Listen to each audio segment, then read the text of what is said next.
History as it happens, March 5th, 2024. The election of 1980. It is a crisis of confidence. People who want to work but can't find jobs are part of today's other bad economic news. Serious domestic problem. That problem is inflation. 36 cents.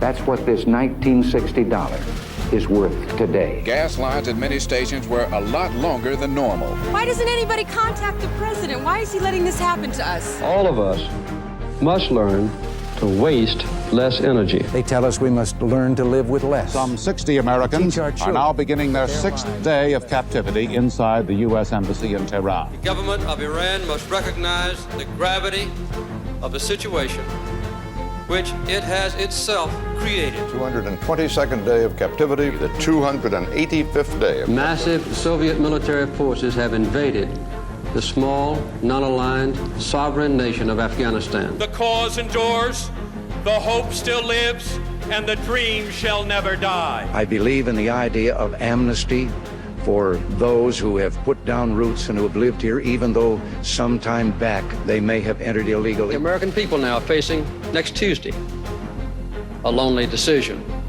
Those listening to my voice will have to make a judgment about the future of this country. Are you better off than you were 4 years ago? Reagan's revolution led to the first defeat of an incumbent president since 1932 and marked a sea change in American politics, summed up in a single line from the victor's inaugural address. The age of Reagan is over now, but this election still matters. That's next as we report history as it happens, a podcast from the Washington Times. I'm Martin DeCaro. Because it ushered in what some have called the age of Reagan. There's a fundamental change in the way the United States thinks about domestic policy, thinks about domestic economy, and even to some extent foreign policy. In this present crisis, government is not the solution to our problem. Government is the problem. But that's not the Republican Party of today. And I think the answer is very clear.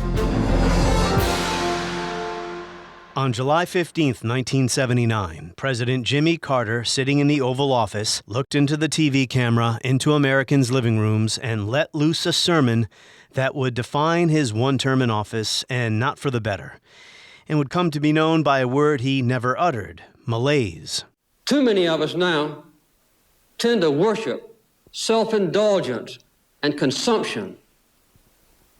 Human identity is no longer defined by what one does, but by what one owns.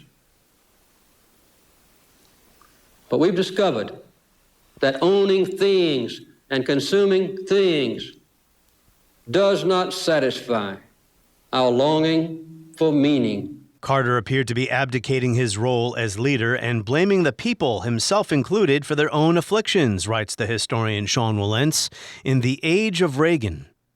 It was a form of anti-politics unlike any Americans had ever seen. The chief magistrate, who was supposed to inspire the nation and lift it out of its slough of despond, was instead complaining about unrelieved anguish and emptiness. Again, that is Sean Wilentz, page 98 of The Age of Reagan. A few months later, the man whom Carter would face in the election of 1980 announced his candidacy for the White House in made-for-TV remarks you would expect from a former Hollywood actor, meant to inspire, not lecture his audience. You know, someone once said that the difference between an American and any other kind of person is that an American lives in anticipation of the future because he knows it'll be a great place. Other people fear the future as just a repetition of past failures. Well, there's a lot of truth in that. If there's one thing we're sure of, it is that history need not be relived, that nothing is impossible, and that man is capable of improving his circumstances beyond what we're told is fact. Now, there are those in our land today, however, who would have us believe that the United States, like other great civilizations of the past, has reached the zenith of its power, that we're weak and fearful, reduced to bickering with each other, and no longer possessed of the will to cope with our problems. Much of this talk has come from leaders who claim that our problems are too difficult to handle. We're supposed to meekly accept their failures as the most which can humanly be done. Well, if timing is everything in politics, Ronald Reagan, the one-time New Deal liberal long since converted to conservatism, picked the right time to challenge an incumbent, because the late 1970s were a terrible time in America, beset at home and abroad by crises. The price of unleaded tonight is $73.9. That's high enough for any of us who can remember when premium was $27.9. But $73.9 is not as high as it's going to go. Today's OPEC increases are expected to drive the price of unleaded up to a national average of 77 cents per gallon. But as Wilentz points out, Reagan was not the choice of his party's establishment. That was George H.W. Bush, who referred to Reagan's zany ideas as voodoo economics.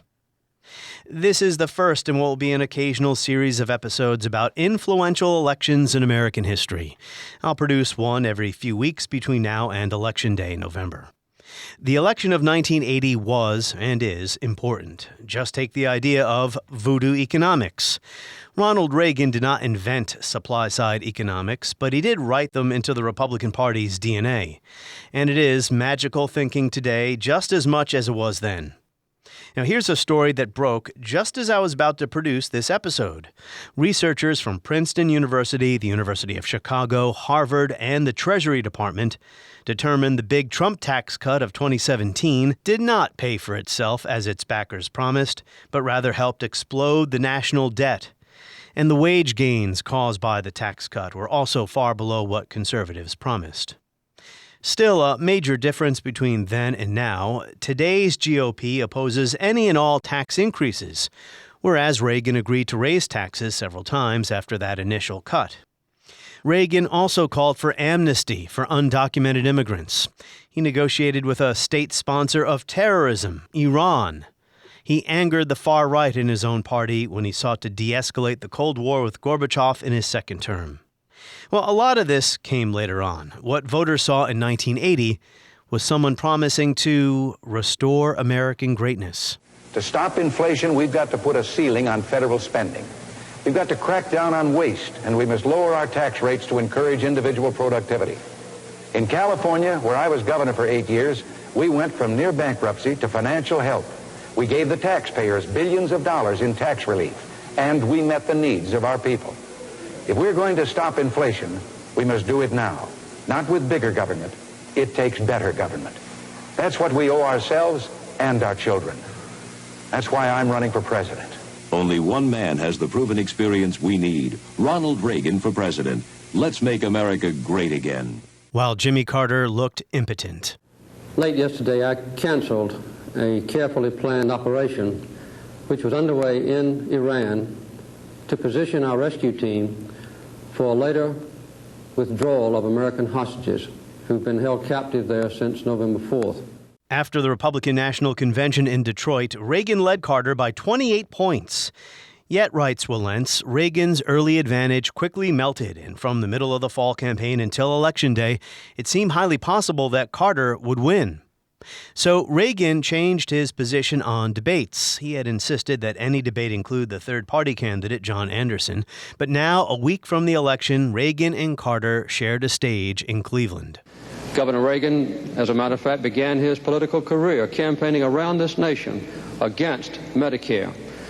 Now we have an opportunity to move toward national health insurance with an emphasis on the prevention of disease, an emphasis on outpatient care, not inpatient care, an emphasis on hospital cost containment to hold down the cost of hospital care for those who are ill, an emphasis on catastrophic health insurance, so that if a family is threatened with being wiped out economically because of a very high medical bill, then the insurance would help pay for it. These are the kind of elements of a national health insurance important to the American people. Governor Reagan, again, typically is against such a proposal. Governor, there you go again. There you go again, one of Reagan's famous one-liners. Wilentz goes on to write that Reagan did not look at all like the fiery extremist Carter had denounced around the country. Here, instead, was a calm, friendly, attractive man who seemed to know exactly what he was talking about. Then, in his final statement, Reagan looked straight into the camera and let loose his barrage. Are you better off than you were 4 years ago? Is it easier for you to go and buy things in the stores than it was 4 years ago?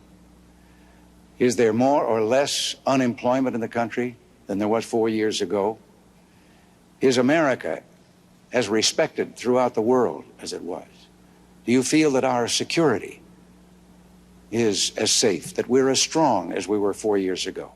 If Carter had bested the challenger on fine debating points, Reagan completely took over the event, and now with less than a week to go, he took over the election.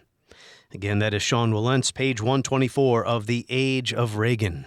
Well, the age of Reagan is over, but some of its ideas and attitudes endure to this day, or they have evolved into a radical form of anti-government fanaticism.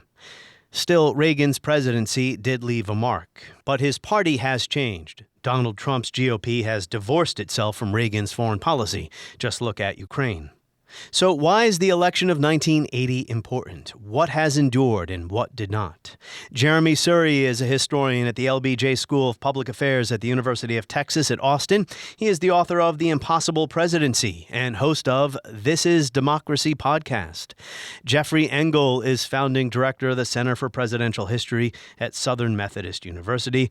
He is the author of When the World Seemed New, George H.W. Bush and the End of the Cold War. Jeffrey Engel, welcome back, my friend. Hi, good to talk to you. And Jeremi Suri, welcome back. Nice to talk with you as always, Martin. Jeremy, I'll start with you. Why does the election of 1980 still matter? Because it ushered in what some have called the age of Reagan. And many would say that the precursors to that had been in place, maybe even going back to the Nixon years.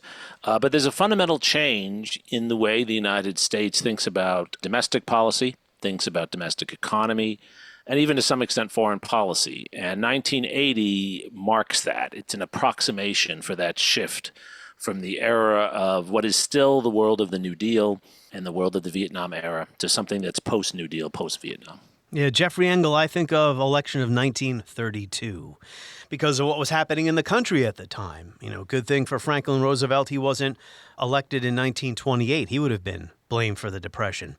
1980 comes around. Well, it's a good thing that Reagan didn't win the nomination in 76 and Ford won because that was a tough year for Republicans, right? If you were to give every president in American history, draw a card and each one is a decade, which one you'd like to have if you were president. I mean, obviously, Great Depression's bad, Civil War wins, but nobody would want the 1970s either. The end of the 70s during Carter's years, obviously, we're in the wake of Watergate, so distrust in government. We're in the wake of Vietnam, so distrust, if you will, in some American institutions. There's oil shocks. There's difficulties in the Middle East. This is not a great time to be president, and I think Carter historically has gone down as not one of our better presidents, but I think compared to the time he had, it was remarkably good, actually, compared to what he had. But nobody could have been successful during that period. Yeah, I think the age of Reagan is over, but I still see the residue. I still see some carryover in certain respects, and we're going to return to that near the end of this conversation. Right now, we're going to dive into what Jeffrey was just discussing. Jeremy, I'll let you pick it up.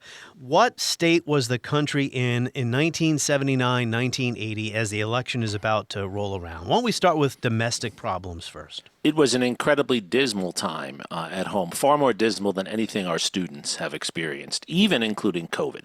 COVID was scarier in certain ways, culturally more difficult, but economically, the late 1970s saw double-digit mortgage interest rates. Some people were paying more than 20% for their mortgage. It saw gasoline prices that were unaffordable, just a breakdown of American industry. And most significant of all, I think, for domestic economy, there was what was called stagflation, where you have high inflation and high interest rates. Economists taught us that these are supposed to be inversely related, but instead we had both at the same time. So people were out of work and the cost of goods were going up. And I remember this as a kid. I mean, there was just a sense that we weren't in a depression, but that we were in a downward spiral we couldn't get out of. And then add on to that the humiliation that came with leaving Vietnam in 75, but more than that, the Iran hostage crisis, which begins in late 78, early 79, when American diplomats in Tehran are taken hostage by Iranian students. That's right. And the fecklessness, or the apparent fecklessness of the U.S. government. All of this made the late 70s feel like a period when America was in decline and no one really saw a way out of it. Jeremy just mentioned the Iran hostage crisis. That's in 79. Carter takes office in January of 77. So we're post-Watergate, post-Vietnam, but we're still the Cold War. Can you talk a little bit about the challenge Carter faced when it came to the Soviet Union? Because we had a period of détente, right? But détente was controversial, and some said it allowed the Soviet Union advantages over the United States. Détente was controversial. Détente, essentially, for those who don't recall, was, if you will, a lessening of tensions, kind of a normalizing, if you will, of Soviet-American relations, in particular, Soviet-Western relations to a lesser extent. Essentially saying this Cold War thing is going to be permanent, and let's learn to live with it in some ways. And what that afforded critics of the Soviet Union and critics of détente were able to come together and essentially say, you're allowing this regime to get by with evil. It may be an evil that we have to live with. It may be a despicable regime. But if you're going to say, let's learn to live with it, that's basically accepting your own, compromising your own values. This is, of course, at the same time in the international system where the concept of human rights itself is really being codified and really being established in international law. The concept itself, human rights, obviously, have been sort of bantered around for centuries in some extent, but the term, I think, largely since World War II. But in the 1970s, it becomes an actual part of international law. And this was something that I think fit very nicely with Jimmy Carter's basic approach to the world, because he was an extraordinarily religious man, an extraordinarily moral man, is our first evangelical president, and he was particularly concerned with making sure that America did, for lack of a better phrase, the right thing. And the right thing was not always what was the geopolitically right thing. So if you want to just jump forward for our listeners who, of course, are living in 2024 with the rest of us, when we talk about America first, Donald Trump is basically saying, let's do what's in our best interest, period. Cutthroat realpolitik. That was not Carter. Carter was trying to say we are a model and a leader for the international system, which, of course, just to fast forward for a second on Carter, sure, for lack of a better phrase, blows up in his face in some ways in the Soviet invasion of Afghanistan in 1979, when Carter, having tried for several years this approach that the United States will essentially treat the world with an open hand, basically gets that hand smacked away by the Soviets, and he realizes that the Soviets are just as bad as all of his critics said they were. In fact, that is why Carter, not Reagan, initiates a massive military buildup at the end of the 1970s. We think of Reagan, of course, and I know we'll get to this, but we think of Reagan as one of his signature achievements is spending on the military. Well, it actually begins under Carter. Reagan takes it to a whole nother level, but Carter, by the end of 79, early 80, has essentially decided the Cold War is on again, and it's because of the invasion of Afghanistan. Among other fallouts from that was his decision to boycott the Olympics in Moscow in 1980 out of protest, basically essentially saying we can't condone the existence of this regime and its actions, even by our very presence. We have a much more serious prospect now, even than existed back in 1936, when the Olympics were held in Berlin. It was serious then. In retrospect, it's obvious. I met last week with the Minister-President of Bavaria in Western Germany, who's running for Prime Minister this year, or Chancellor. He said, if only the Olympics had not been held in Berlin in 1936, the course of history could have been different. We face a similar prospect now. I'm determined to keep our national interest paramount. Even if people that I love and admire, like you, are required to share in disappointment. So the 1980 Olympics, it's fascinating in capturing, I think, what Jeffrey was talking about so well, which was the desire that the Carter administration had to take a moral stand against what it saw as aggressive terroristic behavior by the Soviet Union. Cyrus Vance, who was Secretary of State until he resigned right after the attempt to rescue the hostages in Iran, Cyrus Vance was one of the strong proponents of the United States boycotting the Olympics after the Soviet invasion of Afghanistan. And the reason he argued for this, in part, was because he had been on the 1936 U.S. Olympic team. and he had been in Berlin for the Nazi Olympics. And for the Carter administration, for Cy Vance, it was very important not to make that same error. He was embarrassed in retrospect that the U.S. had participated. And so when he saw barbaric Soviet behavior, he thought that the way to deal with this was to take a moral stand and not participate in the Olympics. That turned out to be a very unpopular position. That's right. For the Carter administration to take. But it's a fascinating story about how history matters for decision makers themselves. So, you know, Carter didn't really I did not know that. That's why I tune in every week for this podcast. I did not know that about Cy Vance. Yeah, I learn a lot from my guests all the time, including Jeffrey Engel. How about that? Or as my wife would say, useless information. I have a surplus of it. As does Jeffrey. Yeah, well, Reagan did not like... That's our profession. Reagan did not like détente, and Carter wasn't crazy about it either. He felt like he had to create some space between his policy and the previous administration's plural policy. But, you know, Jeremy, let me just stay with you here about this issue, and Jeffrey, you can weigh in on this as well. I have Sean Wilentz' great book here, The Age of Reagan. Jimmy Carter's appeals for human rights would have rung hollow, especially in the U.S., had he failed to criticize the Soviet Union. The extent to which Carter actually intended this criticism merely to placate American conservatives remains unclear, but if that and not moral consistency was the White House's main intention, the results were disappointing. Barely a week after Carter took office in '77, the State Department issued official statements condemning Czechoslovakia for cracking down on dissenters in violation of the Helsinki Accords and warning the Kremlin against making any attempt to intimidate the dissident Soviet physicist Andrei Sakharov. Wilentz goes on to say it would take many years before the bracing effects of supportive appeals like Carter's became evident among dissidents in the Soviet bloc, and by then Carter would receive little of the credit he deserved for undermining communism, and the president seemed to be sending the Soviet Union a mixed message. On the one hand, the new administration rejected Kissinger's realpolitik and would hold the Soviet Union responsible for human rights. On the other, it would pursue Kissinger's détente and press for an agreement on SALT II. So, Jeremy, maybe comment on that and then how Reagan approached this problem in his campaign rhetoric. I think there was a certain inconsistency with the Carter administration, and it's something, interestingly, that Anatoly Dobrinin, the Soviet ambassador to the U.S., comments on in his memoir. He was the Soviet ambassador from Kennedy through Reagan. The president he hated the most, the one the Soviet ambassador hated the most, was Jimmy Carter.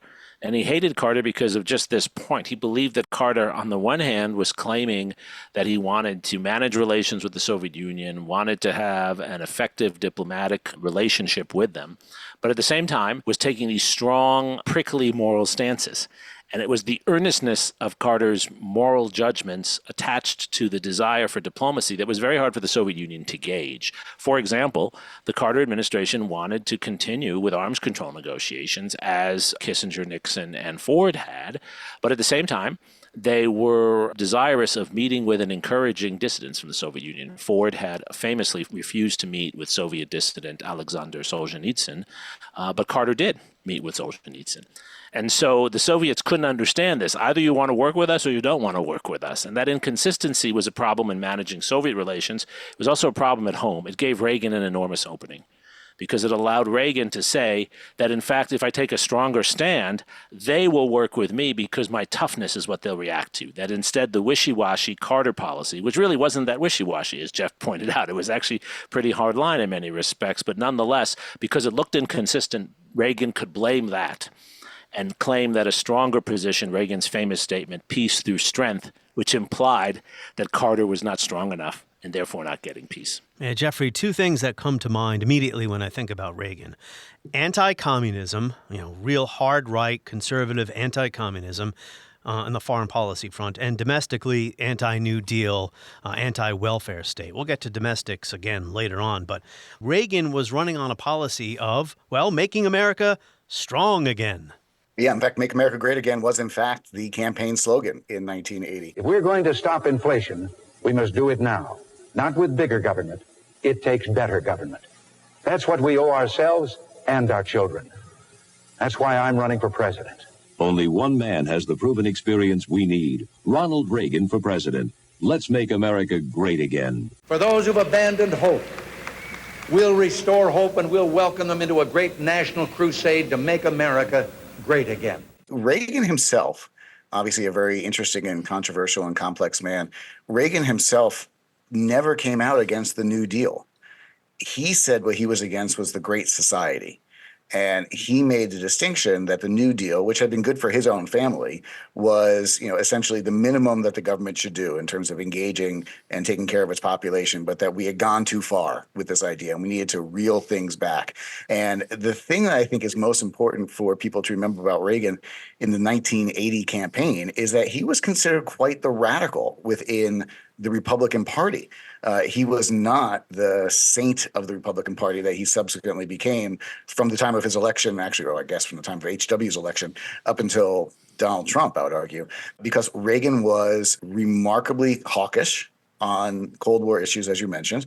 He was remarkably anti-communist. He believed very strongly in inserting God into the debate and into the equation of politics, though he was remarkably amorphous on what he actually believed about God. One of the things to understand about Reagan is that there are presidents who you study more and more and you understand more and more, and then there are presidents who you study more and more and they become more of an enigma. Reagan is in the latter category. Let us not forget, and I think it's remarkably useful, that Reagan's official biographer couldn't get his mind around Reagan, and in fact had to invent fictional characters to have conversations with Reagan in order to try to understand Reagan, which from a literary perspective is really quite fascinating. It obviously got pilloried because how do you do biography with fictional characters? But that sort of proves the point that this man who had spent years studying Reagan, and most of Reagan's friends too, would say, I'm not sure I really understand him at the end of the day. Just an impenetrable person. So was Reagan actually religious? I don't know. But he was certainly willing to cuddle up to those political forces. What's really remarkable about Reagan's rise was, Watergate had only been a few years before, and that was supposed to be the death knell of the Republican Party. Goldwater's candidacy. Conservatives will never win because they're just too extreme. But then Reagan comes along and, how popular were his ideas among the American public? To what extent were Americans yearning for his brand of anti-government conservatism? We'll call it that. I don't think they were. Part of being an effective candidate is moving people to a position they wouldn't have been in otherwise. What Reagan offered were three things in that campaign that made him a brilliant campaigner. First, he offered hope. This he learned from Franklin Roosevelt. I think Jeff nailed this earlier on, right? He never renounces the New Deal because even though his policies are not New Deal policies, Franklin Roosevelt is in some ways his hero. He repurposes the New Deal. Exactly. So the sense of hope wins out in American campaigns over nastiness. That's the first thing. Secondly, Reagan found easy enemies. It wasn't that people were convinced that he knew what to do, but they thought he had identified the problem. And one of the problems for him was bloated government, too much bureaucracy, all the things that were frustrating everyone in the late 1970s. We can't get things done. Why can't we get things done? And why isn't the government helping us? Because the government's in the way.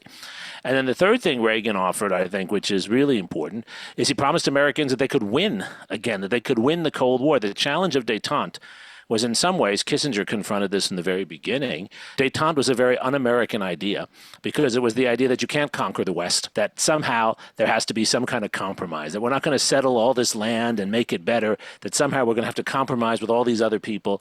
Détente was a very Kissingerian view of the world, a very Spenglerian view of the world, which says that no one power can get what it wants and that in the end you have to form a set of compromises and accept half a loaf, not a full loaf. What could be more un-American than that? Reagan not only offering hope, he's offering victory, and he blames a generation, and he knows he's exaggerating this, but he blames those who came before him for not pursuing victory hard enough. That's his explanation for why we didn't win in Vietnam, because we didn't fight hard enough. If we had only fought harder, we would have won. And he promises to do that in Iran. He promises to do that with the Soviet Union. He promises to do that in many areas. Yeah, his first term was an uncompromising position on the Soviet Union. But if history teaches anything, it teaches that simple-minded appeasement or wishful thinking about our adversaries is folly. It means the betrayal of our past, the squandering of our freedom. So I urge you to speak out against those who would place the United States in a position of military and moral inferiority. So another window into the past that might help clarify what's going on today really shows us how much things have changed. And Jeffrey Engel, you know George H.W. Bush as well as any historian. Your book, When the World Seemed New, was about his presidency. He was a different kind of Republican than Ronald Reagan. When he became Reagan's running mate in 1980, he ran against him in the primaries. He won several primaries, including the Iowa caucus, which kind of woke up the Reagan campaign, which had been sleepwalking. It was the favorite. It was supposed to win easily. Then he loses the Iowa caucuses. But my question is, this was a time when you had moderate and liberal Republicans. And they called Reagan's supply-side economics voodoo economics.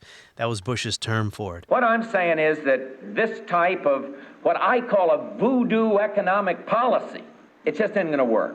So Bush at this point exemplifies the traditional Northeast progressive of the Republican Party, pro-civil rights, for example. Now extinct, pretty much. Dead as a dodo, I think.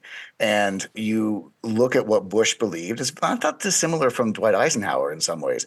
You know, smaller government shouldn't intervene. We want a strong military. He actually was in favor of civil rights. He was in favor of reproductive rights. By the way, also in favor of being nice and welcoming to immigrants.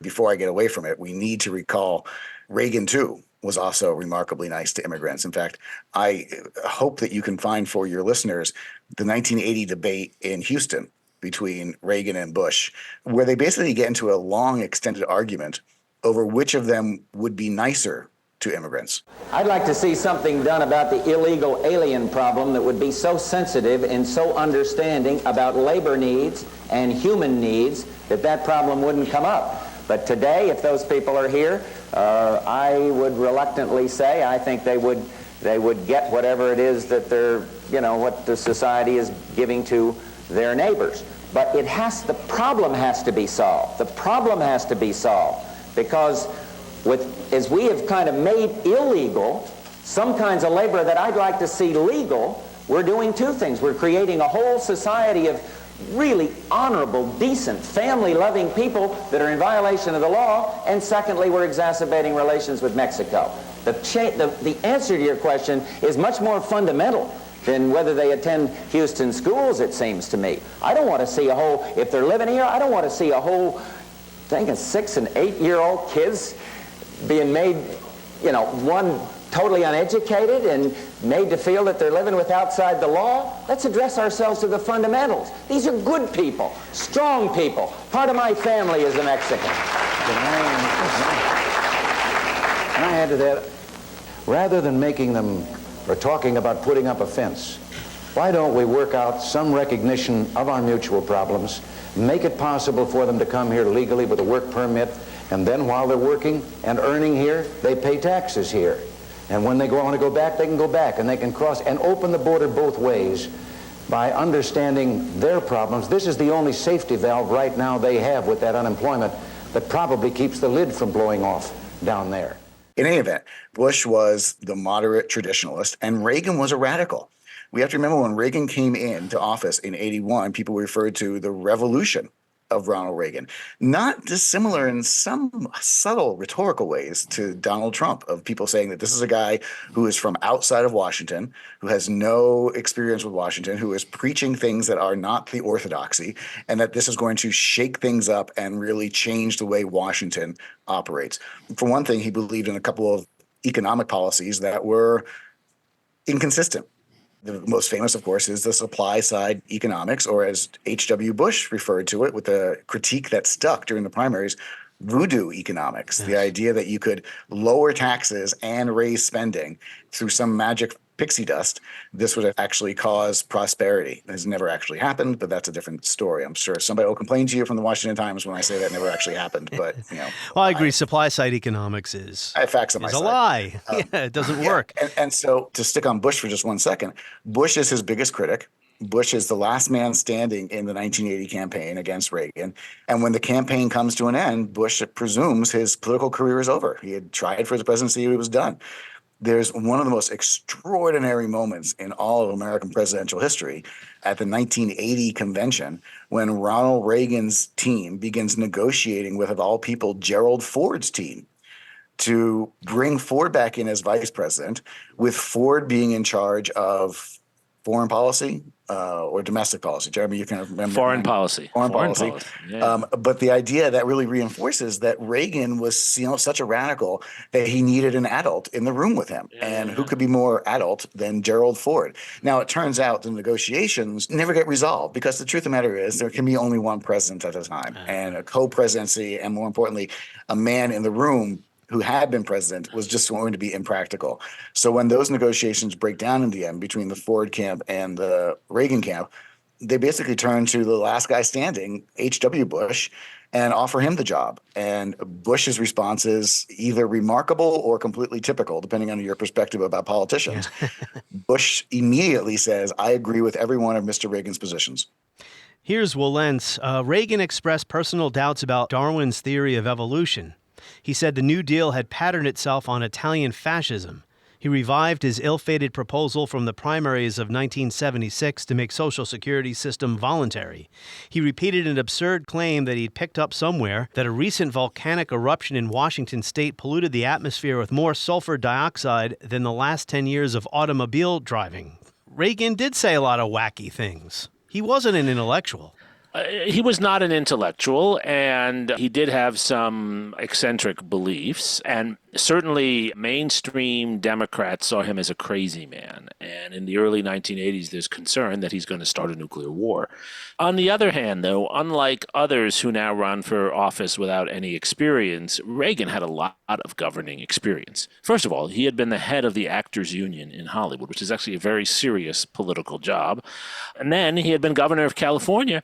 And actually, even though he had his right-wing attacks on students and things like that, he actually was a pretty reasonable governor. He signed, for example, gun control legislation. And an abortion law, liberal abortion law. I was just going there. This was a man who actually, when he governed, he showed that he was actually relatively reasonable on a lot of issues. Now, the rap on him, which I think still holds, is that he was not deep in his knowledge. He believed what he believed and then surrounded himself with people and wanted them to give him short explanations, most infamously cartoon version explanations, literally cartoons.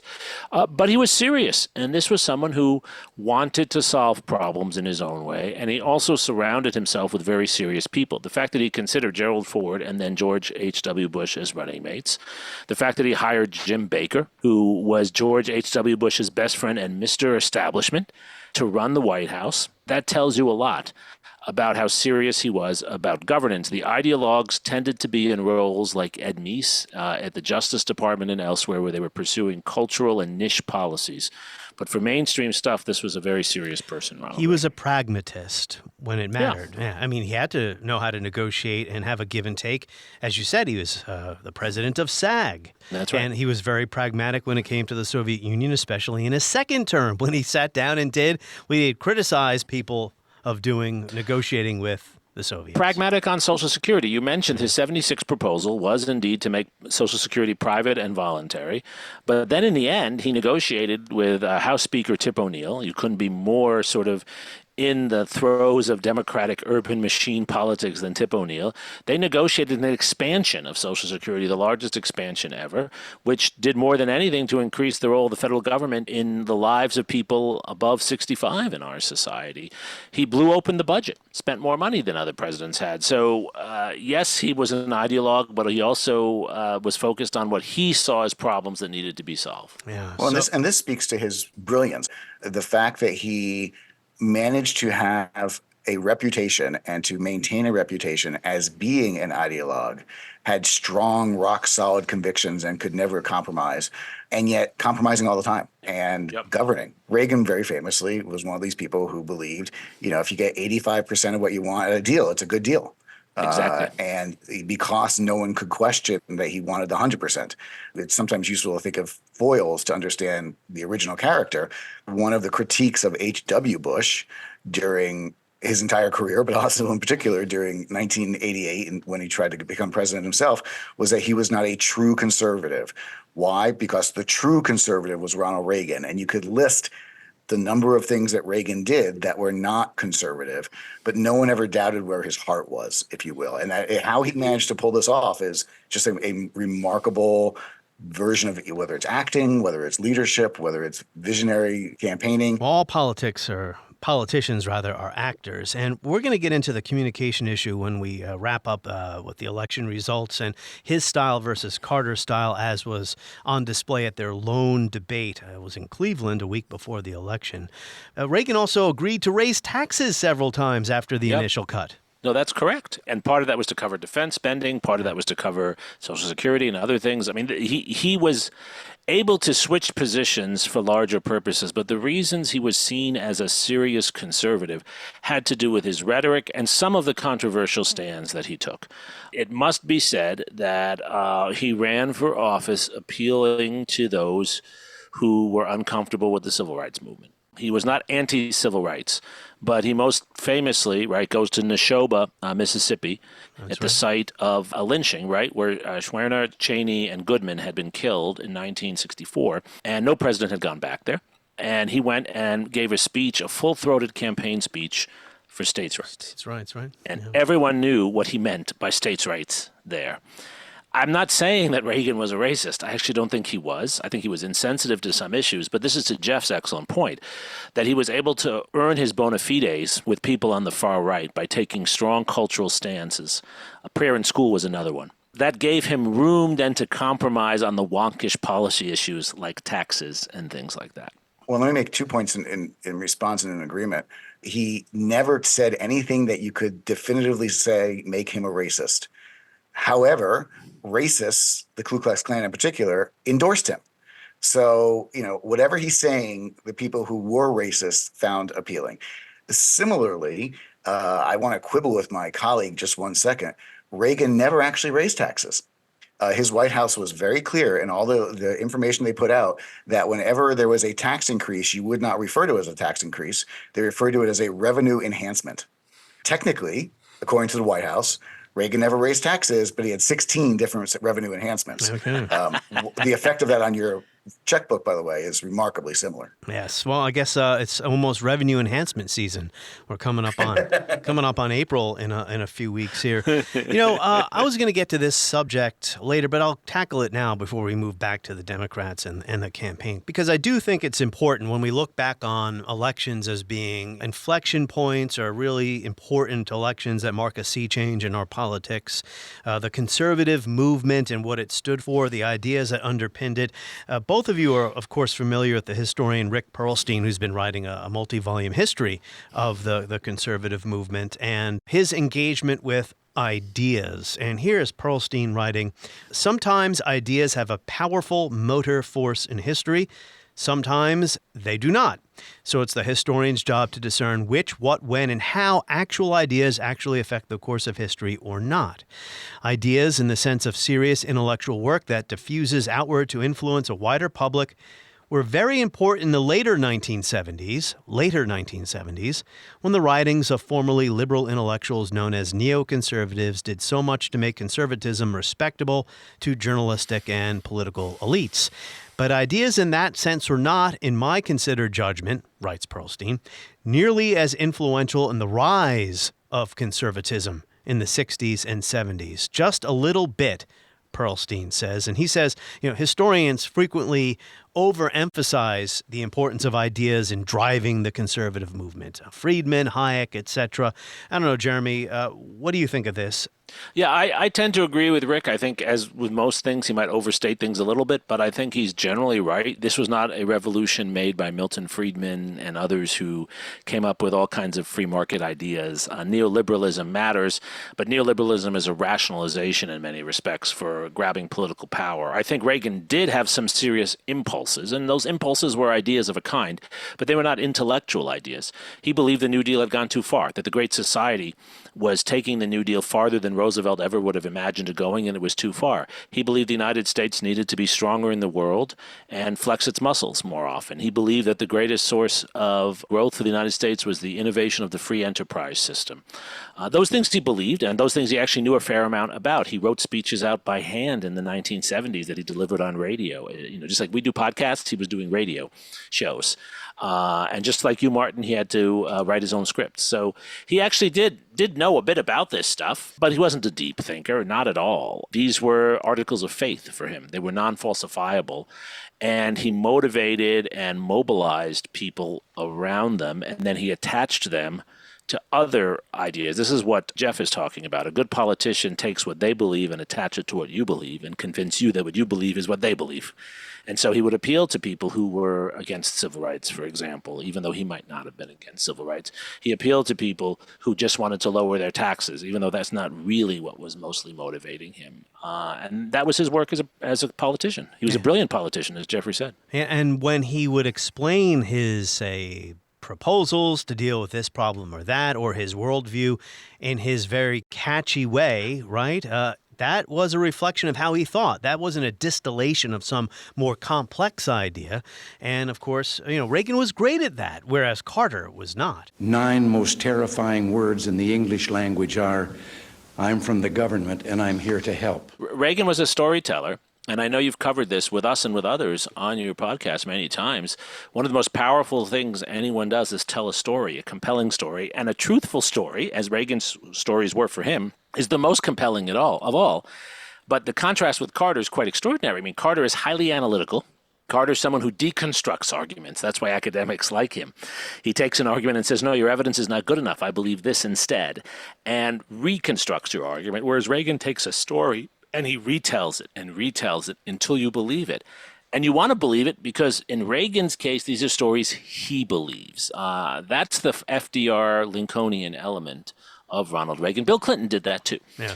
FDR was not a critical thinker either as much as he was a tinkerer. He experimented and he also delegated a lot, like Reagan as well. But FDR could relate to ordinary people, and he truly cared about them, not to talk about 1932. So, Jeffrey Engel, what happened, Jeffrey Engel, 3 days after the militants in Tehran took over the U.S. Embassy? Well, I'll just answer the questions. You don't know it. That's all right. I didn't know this either until I was just preparing for the show. Ted Kennedy announces he's running for president to unseat the incumbent in his own party. And I think there's an interesting parallel or a non-parallel to what's going on today with many, many Democrats unhappy with the unpopularity of President Joe Biden. However, no one mounted a challenge. I don't even know if that was possible. Certainly not now at this late stage. But anyway, this is a major change. I think this was the last time anyone ever challenged an incumbent in his own party and took it all the way to the convention. What was the import of Ted Kennedy's ultimately failed bid as a liberal to unseat someone he despised, and that would be James Carter?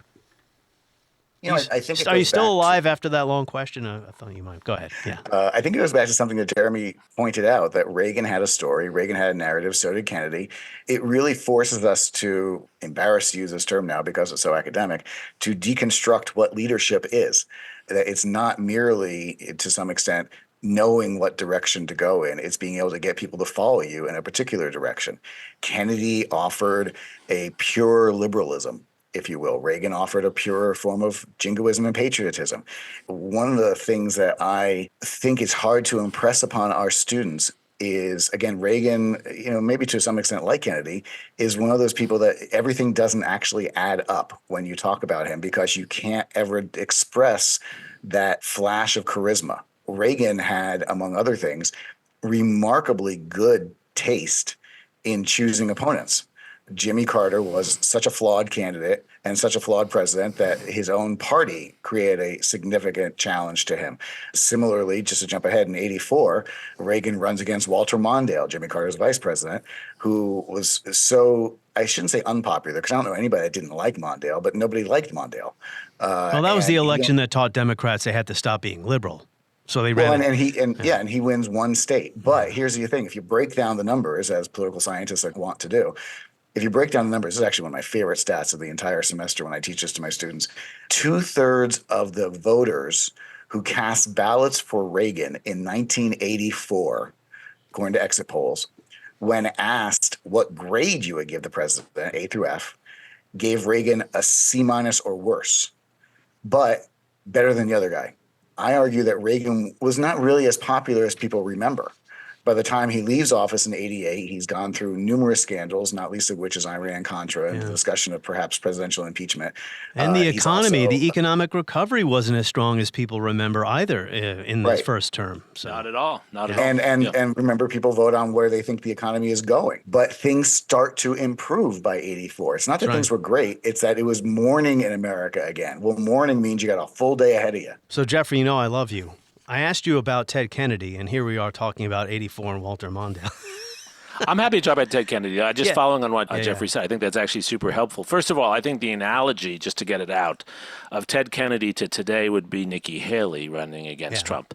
Because Ted Kennedy was not simply running as a more charismatic alternative to Carter, although he was. He was running by saying, I'm taking the Democratic Party back to where it should be, what my brother did, right? I'm taking it back to the true democratic liberalism. The rap on Carter that was voiced by many Democrats, particularly Northeastern Democrats, was that he was actually a Georgia Southern Democrat who was disguising as a liberal when he wasn't, and that he wasn't actually pursuing the things that mattered most. For example, that he was taking too hard a line with the Soviet Union. For example, that he was not a believer in welfare policies. He was a critic of many of the welfare policies of the Democratic Party, that he didn't take an interest in public education in the same way, all sorts of things like that. And so Kennedy was running saying, look, this man who's in charge of our party has stolen our party, has taken it in the wrong direction. And he had a remarkably articulate vision. Kennedy's speech at the Democratic Convention is a wonderful speech in articulating what the Democratic Party had been before the mid-1970s. And that's what he's offering, if I might say so, similar to what I think Nikki Haley's trying to do today. She's not running as a non-Republican. She's saying that Trump has stolen the party from what the party should be. RFK Jr., it seems to me, is running a personal attack on the two candidates, particularly on Biden. But I don't see an alternative vision in the same way that Kennedy was offering, Ted Kennedy was to Carter. Yeah, Kennedy's candidacy did not go well. He did a TV interview where he was asked a basic question, why are you running for president? And he stumbled. Why do you want to be president? Well, were I to make the announcement and to run, the reasons that I would run is because I have a great belief in this country that it is as more natural resources than any nation of the world, as the greatest educated population in the world, the greatest technology of any country in the world, the greatest capacity for innovation in the world, and the greatest political system in the world. And yet I see at the current time that most of the industrial... Anyone who goes back and watches, and you can, watch that rousing speech from the DNC in 1980, rather than his uninspiring answer to Roger Mudd there. But his speech at the convention in 1980, probably the best moment of his campaign. You may not sense why that was such an attack on Carter and what Kennedy thought the Democratic Party was becoming, just by listening to it without any context, because he doesn't really blast Carter explicitly. But what he is saying is we can't abandon liberalism. The implication being both the Republicans and now Carter, the Democrats, are abandoning liberalism. Let us pledge that we will never misuse unemployment, high interest rates, and human misery as false weapons against inflation.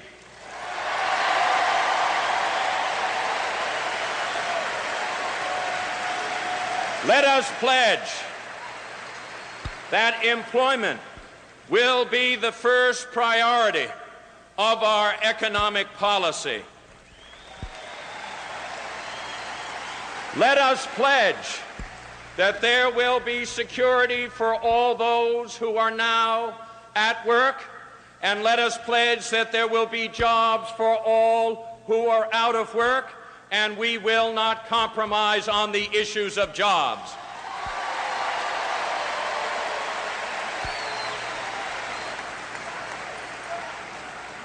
These are not simplistic pledges. Simply put, they are the heart of our tradition and they have been the soul of our party across the generations. We haven't seen anything like that again. We haven't seen anyone challenge an incumbent all the way to the convention because it did damage. I think Carter came out of that convention. Almost definitely. Yeah, when you're supposed to be, riding high, he came out of that damage. There's a lot of bad blood between the Kennedy crowd and the Carter crowd, in particular between the president and the Senator Kennedy. This is one of the reasons that Kennedy got into the race, if you believe that all politics is personal. Among other things, Carter had finagled to keep Kennedy from assuming the chairmanship of certain committees, et cetera, et cetera.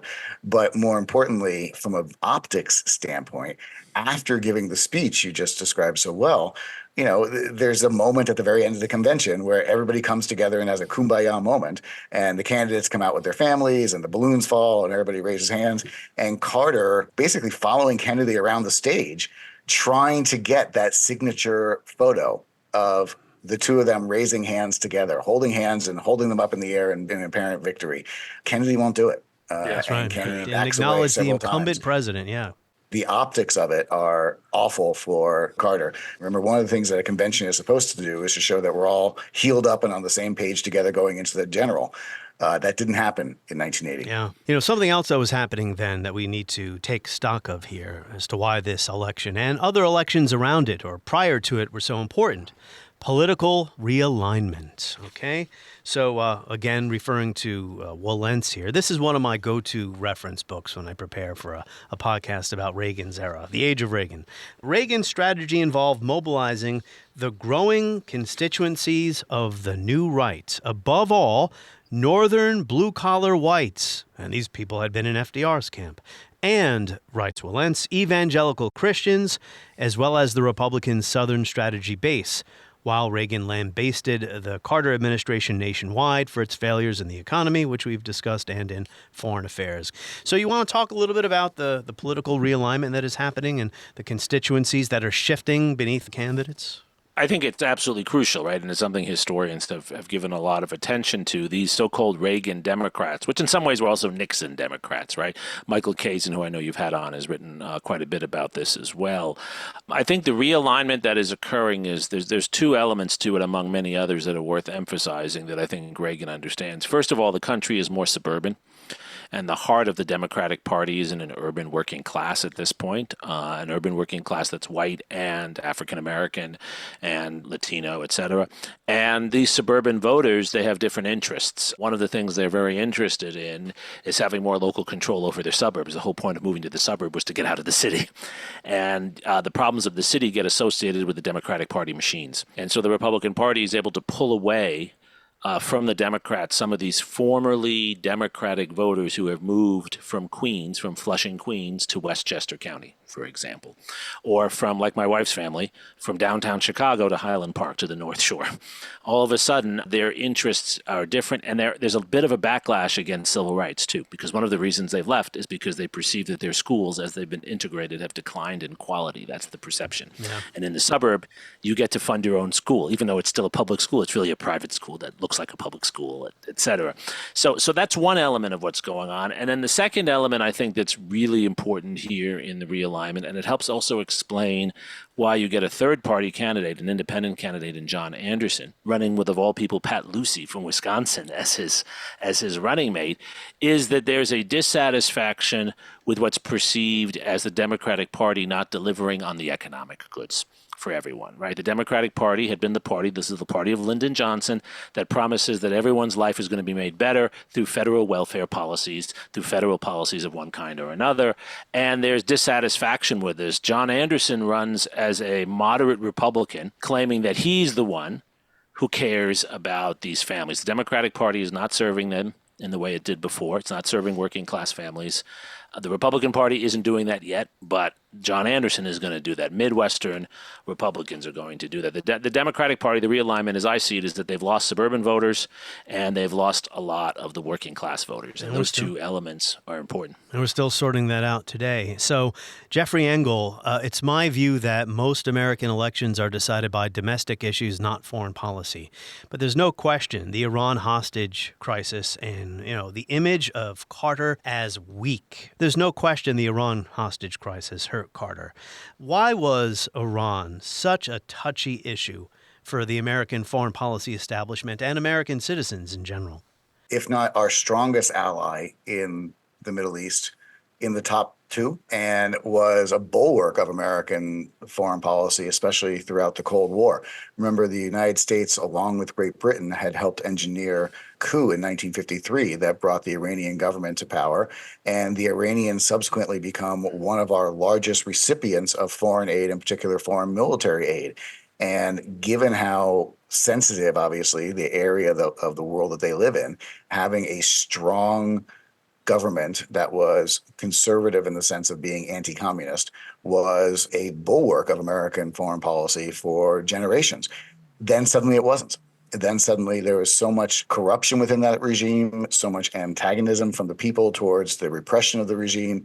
There was, as you pointed out, not just a revolution, but an Islamic revolution, which is less important what brand of religion it was than the fact that it was a religious moral revolution, essentially a rejection of the way that these leaders had taken us, had promised to bring us into modernity and had sold our souls as a consequence. It's not just our embassy seized and hostages taken in a foreign country, which is a big enough problem. It's that this is happening in our former bestie.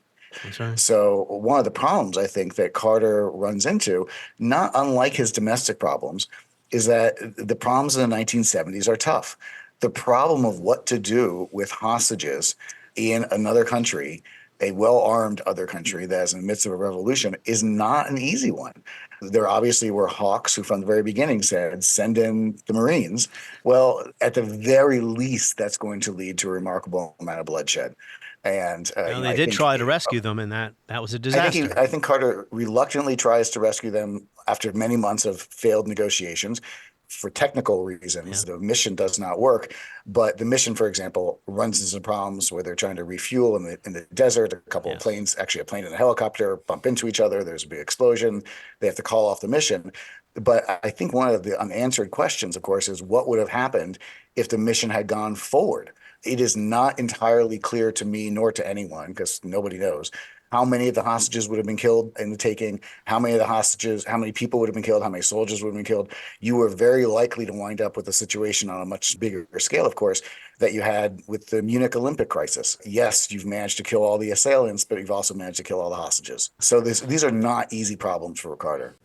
Late yesterday, I canceled a carefully planned operation which was underway in Iran to position our rescue team for a later withdrawal of American hostages who've been held captive there since November 4th. Equipment failure in the rescue helicopters made it necessary to end the mission. As our team was withdrawing after my order to do so, two of our American aircraft collided on the ground following a refueling operation in a remote desert location in Iran. Other information about this rescue mission will be made available to the American people when it is appropriate to do so. There was no fighting, there was no combat, but to my deep regret, 8 of the crewmen of the 2 aircraft which collided were killed. And Jeffrey, what about the decision to let the Shah into the United States? Yeah, so the Shah of Iran is a longtime ally of the United States, going back to the Eisenhower years, bastion of conservatism in the way that American policymakers liked during the Cold War. And he is wickedly corrupt, no one doubts that, but also is sick. Carter is forced with the question when the Shah asks to come to the United States for treatment for his cancer, what do you do? What do you do with a man who has been deposed and infuriated his own people, and yet also is a longtime friend and a longtime ally of the country, not necessarily of Carter himself, but of the country? Can you just really turn away an old man who has cancer? And these are the kind of moral questions that Carter was wrestling with, ultimately decides to admit the Shah, which ultimately instigates further tensions between the new government in Iran and the United States. So this is a good example of the fact that the 1970s dealt Carter with not just bad situations, but really situations where the only question is what's the best worst outcome, as opposed to the worst outcome. Just another side note on that. Carter's initial inclination, although he had personal affection for the Shah, was not to admit him. And in fact, Brzezinski reinforced that. But then Henry Kissinger, who had been out of office but was still incredibly influential, a kind of shadow figure, pushed very hard with members of Congress and members of the administration for the Shah to be admitted. And Carter became concerned, first of all, that he looked callous, but he also became concerned that that was actually going to be used by the Republicans against him. And so he admits the Shah, and then that makes things far, far worse. It's actually the admission of the Shah to the United States that motivates the students, not the Ayatollah Khomeini, but the student radicals within his movement to attack the U.S. Embassy. So it's a classic case of unintended effects. And it is worth saying, I think we're getting to this point, Martin, that even though it looks in retrospect so obvious that Reagan is going to win, I could lay out a scenario where without the Iran hostage crisis, Carter could actually have done a lot better and maybe even won this election by showing that he was standing up to the Soviets in Afghanistan and making the case that Reagan was a crazy man who didn't have a better solution to the problems of the time. It looked like that was a possible route for Carter. Yeah. Iran is really what makes it hard for him to run for re-election. You know, I was going to ask next about that. You know, how did the polls look? But just a couple more remarks before we wrap up here and talk about that debate and then the outcome. And then, of course, the lasting, as I mentioned at the very top, we will return to this, the lasting consequences or ramifications of the Reagan Revolution. It appeared that Carter was incapable of solving any of the problems that he didn't necessarily create, but that he had lost control of the narrative. And, you know, he does give the crisis of confidence speech. That was in the summer of 1979. He was at Camp David for several days, and, you know, in secret, cobbling together this major address to the American people. And the initial response wasn't all that bad, but then in the days and weeks to come, the message kind of sinks in, and people are saying, why is the president seem to be scolding us for this shallow materialism that he says is the root of our problems? And then he fires his cabinet. It just looked terrible. But just as we're losing our confidence in the future, we are also beginning to close the door on our past. In a nation that was proud of hard work, strong families, close-knit communities, and our faith in God, too many of us now tend to worship self-indulgence and consumption. That really wasn't a question, was it? No, but compare that image for the American people to what Ronald Reagan was offering. Yeah. You know, I think the crisis of confidence speech, what typically referred to as the malaise speech, though, of course, as presidential historians, we all now get to snicker and say, you know, he never actually used the word malaise during the speech, but that's how it became understood. When you go back and read it today, Reed's like a really smart, thoughtful man who is wrestling with really big issues. He's basically saying, you know, we are concerned with numbers, we are concerned with material gain, and we have lost the fact that a community means that we are all in this together, and we need to be better Americans. And Reagan offers a different solution to the same exact problems. Reagan's solution is don't tighten your belts. You're great. Keep doing what you're doing. Spend more trust in yourself. Don't reflect upon yourself. Be who you were before. Since then, he has blamed to the people for inflation, OPEC. He's blamed the Federal Reserve System. He has blamed the lack of productivity of the American people.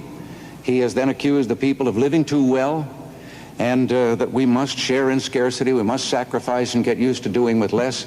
We don't have inflation because the people are living too well. We have inflation because the government is living too well. So, just briefly, age was not, I know that 84, the famous quote at the debate about age. Reagan was 69 running for president here. You know, Biden was born in 1942. He's in his 80s running for re-election now.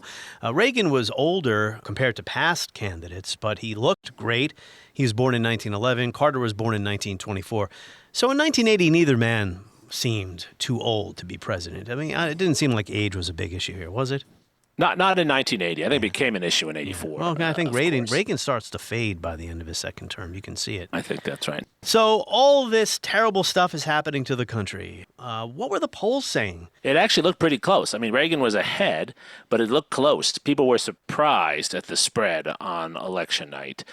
There was not a prediction of a rout of any kind. And, of course, the Electoral College made it look like more of a rout than it was. But Reagan did clearly win, and it's worth saying he won in both the popular vote and the electoral vote in the way you're supposed to do this. A little more than 50% of the vote, and Carter had 41% of the vote, but it was looking a lot closer. My recollection is that the polls were 4 or 5 points, which is, within the polling margin of error. And Carter was convinced, as was Warren Christopher, his Undersecretary of State, if they were able to get the hostages released before the election, that would change things. And to Carter's credit, when that didn't happen and he lost the election, he continued to work to that end, most famously, and this is a very Jimmy Carter thing to do, staying up all night, his last night in the White House, not signing autographs, but actually negotiating the release of the hostages, who are released after Reagan's inauguration because of Carter's work. And because the Ayatollahs despise Carter because he loved the Shah, in their view, and Carter did support the Shah, so they didn't want to give Carter anything that he could take credit for. This is a great way for teaching how to understand causality in history, because first thing that you will hear if you meet the world's greatest Reagan enthusiast is, "Look, Reagan got the hostages home." Right. No, he didn't. The Iranians were so interested in twisting the knife one last time into Carter's gut that they had already agreed to everything, but they wouldn't let him go until Carter was no longer president by, I think, like 3 minutes. Reagan gets credit for the hostages, much like Barack Obama got credit for winning the Nobel Prize, basically not for being the other guy. Well, didn't Reagan come out of a party on inauguration night or a ball in his tux and talk to reporters about the hostages are coming home? Yeah. He announced, I think it was once they had left Iranian airspace. That's right. He came from the first presidential ball.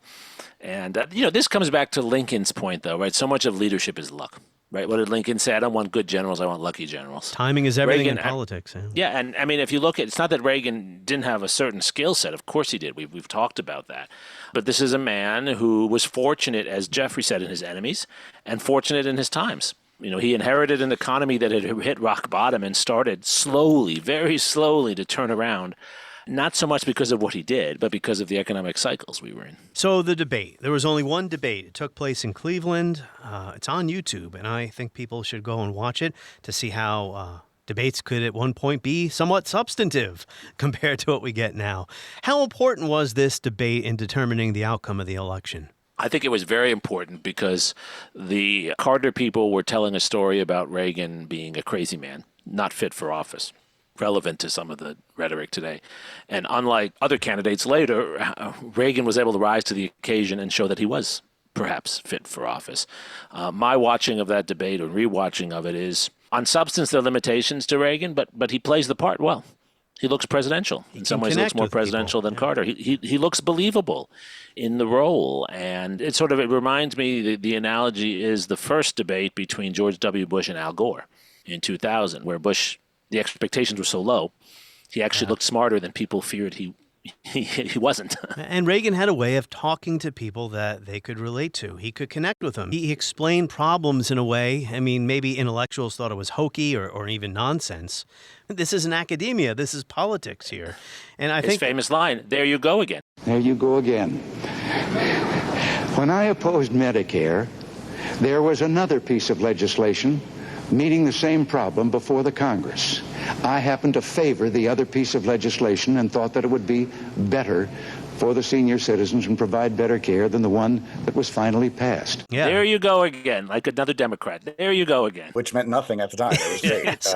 I think the line that everyone remembers comes at the very end. Next Tuesday is Election Day. Next Tuesday, all of you will go to the polls. You'll stand there in the polling place and make a decision.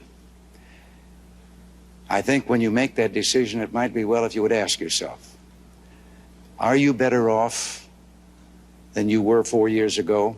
When we add up everything about Reagan, as I mentioned before, it doesn't always paint the full picture, because I have lectured any number of times about Reagan and had to both undergraduates, but more importantly to adult students, to senior students, to retirees and alumni. And I've learned something very important from talking to them, that when I gave a lecture that pointed out all the various and sundry contradictions of Reagan, one of our best alumni friends pulled me aside and said, everything you said was right, but you don't get it. Reagan was inspirational and optimistic, and that America benefited from having an optimistic person at the end of the 70s. Totally. And you can't quantify that. My father was an immigrant from India. And he had no affection from any of Reagan's policies, at least at first. But I remember it's one of my first political memories as a 7-year-old, how excited my father was when Reagan won the election. And he said, it's because now we have a president again we can be proud of. That as an immigrant, Jeremi, as an immigrant, it's important that we have a president we believe in, right? And that was, I think that's what Jeffrey's getting at. For people who in the past had not been Republican voters, the contrast with Carter was really powerful. Jeffrey Engel, lasting consequences of Reaganism. I do think the age of Reagan is over, but we still see, how should I put this, the residue. Reagan wasn't an anti-government fanatic, but another soundbite that lives on forever comes from his inaugural address, right? Anti-government fanaticism now permeates Reagan's old party. I think that's right. I think the way I understand Reagan overall is if you think about American politics as a traditional spectrum, left to right, Reagan winds up moving the entire political discussion 10 degrees to the right. Ideas that had been considered liberal were off the table by the time that he leaves office and the country enters the 1990s. And once conservative ideas, frankly, most of Bill Clinton's campaign looked very similar to Ronald Reagan's campaign because the entire discussion had shifted to the right. There was a sort of a greater appreciation of the necessity of market forces, neoliberalism, though Reagan never would have used that term. And the Republican Party takes on that playbook for the next 20-odd years and holds up Reagan not just as a prophet, perhaps even as a saint. I wouldn't go so far as to say Messiah, but as a saint until Donald Trump. Well, remember that debate? I'm sorry to interject there, Jeffrey, but do you remember the debate? I think it was the second time Obama ran. So it was Romney candidacy for the Republicans. So this would be 2012. There was a Republican debate actually, it was at the Reagan Library. And the candidates can't stop mentioning Reagan's name. But I think even then the party had moved past Reaganism. During the Reagan campaign with people like Jack Kemp and Art Laffer. Ronald Reagan. Ronald Reagan. Ronald Reagan. Ronald Reagan. Ronald Reagan. President Reagan. President Reagan. President Reagan. Ronald Reagan. I'm with President Reagan. Well, but it's not just that one. I mean, I joke with my students, not that you should joke with about such things, but, I have tenure, that the worst drinking game you could possibly play was to watch a Republican primary debate during this period and take a shot every time someone said Reagan. And by the way, it didn't have to be an accurate statement about Reagan. Somebody might say, as Reagan said, tear down this wall. And someone else might have said, as Reagan said, I need a cheeseburger.